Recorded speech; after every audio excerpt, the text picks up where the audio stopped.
It's a very touching story. It also shows the love of Allah subhanahu wa ta'ala, the power of Allah subhanahu wa ta'ala. Never ever underestimate the power of Allah.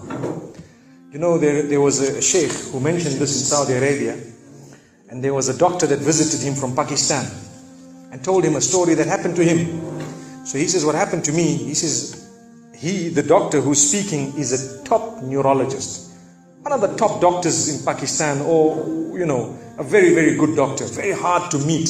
It's said that perhaps you would have to wait months on end before you can get an appointment to see him. So what happened is, he says, I was flying from one city to another, a very busy man, flying quite often within the country and perhaps even outside. And he says, suddenly the clouds built up. Huge clouds, and the lightning started striking, and it started pouring, and there was lots of turbulence, and one of the engines was struck and it was damaged. So we had to land. And so what happened is, the landing was at a nearby little airport or a little strip and so on. And when they landed there, it was a remote area. How are you going to repair this aircraft? A few people who were on it, it was a small plane, they were, quite surprised because they landed it in such a remote place. No one's there to repair it. They would have to wait, definitely. So the doctor asks the captain or the pilot that, you know what, how long are you going to be? He says, no, we're going to be quite long. Well, I need to get to that area. Look, he says, it's just a 3-hour drive by vehicle. So why don't you just go by road? And you know, you can go there and get there. He says, okay, good idea, because this is going to take long. So he decides to go on one of the tri-shows, you know, in Pakistan, one of the areas, wherever it was, and he jumped in. And as they started progressing, the clouds built again. And the lightning was striking, and the rain started pouring. And it was pouring so much that their vehicle could not move much more because of the mud and because of everything else. And so it was quite an open area with a bit of farmland. And after a while they realized, look, we're not getting anywhere. There's a little house here. Why don't we just go there? We can read our salah. Perhaps we can, see, have a bit of a meal or whatever else. And they decided to knock the door. Strange people, strange land, far off, out in the rurals. And so he knocks the door, and he's got his little bag and everything, and he walks in.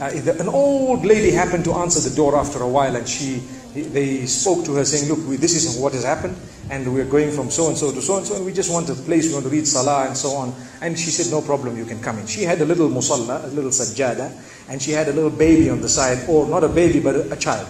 And the child, every little while, she's actually checking on the child, and she's sitting on that musalla, making dua and reading her own salah. These people fulfilled their salah, did whatever they had to. And when they were about to leave, they spoke to the old lady, saying, thank you very much, jazakumullah khair, and so on. And, we're going, what's happening to this child, So the woman says, look, the child is an orphan. And the child is unwell, not well at all, very sick. And we've been to all the doctors around. And subhanallah, I'm the grandmother of this child. The doctors have told us that there is only one specialist around who can help this child. And we tried to make an appointment, but they asked us to come 6 months later. And it's far away. I've been making dua to Allah ever since that day. Ya Allah, make it easy for us. The child is sick. Make it easy for us, Ya Allah. So the man says, what's the name of that specialist? So the granny says, it's Dr. Ishan. Immediately this doctor burst into tears.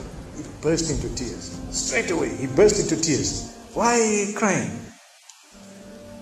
Your dua has just been accepted. For your dua, the thunder came, the lightning came, the engine struck, we came down, we came on the road, the rain came again and stopped us and so on. And do you know what? The rain only stopped after the question was asked. Now it happened. And now the woman starts crying. Subhanallah. And the doctor himself is telling the story, saying, that was me. It happened to me, he says. And he says, I learned that Allah's armies are beyond limits. Allah uses whatever He wants to get what He wants done. It's over.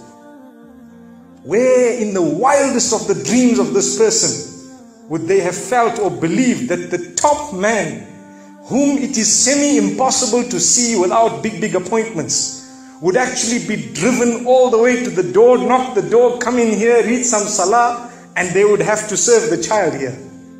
Amazing. Wallahi, it brings tears to the eyes. But the reason I share it with you, every one of us has needs for Allah subhanahu wa ta'ala.